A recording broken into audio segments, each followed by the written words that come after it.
आज आम गेलीमा पसंदर आलूर कटलेट भिडियोटा शेष पर्यटन निश्चय देखिए। चैनल को सब्सक्राइब लाइक कमेंट निश्चय करें।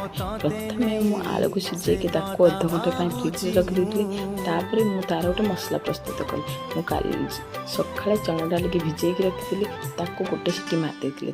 कौन करना कड़े बस से कंचा लंका अदा जीरा सब छुंक देकर चना डाली पकई चना डाली टिके आसला कौन करना बॉइल्ड मटर फ्रिजर मटर मिलूँ अल्प टे पकड़ी देहरे लंका गुंड धनिया गुंड जीरा गुंड आंचर पाउडर पकई भल भाव मिक्स कर चीनी गुंड टे देवे। मो पाखे चीनी गुंड ना मुझे चीनी पकईदी धनिया पकई काढ़ी रखी सी ठंडा हवा भितर आलू चकटी नहीं आलू चकटिया सांगे सहित मुझे कॉर्नफ्लावर पकई भल ना आलूटा बांधिक रही आलू ना आपण मैंने बनैला भितर से बाहर ए ना आपन को मैदा और कॉर्नफ्लावर घोल बनवार अच्छी ना कि करार अच्छी मुझे देखु केते सुंदर गोटे कटलेट बन आउ मो गेलीमा को तो ये कटलेटा बहुत पसंद देखुना केते मजारे से खाऊँ।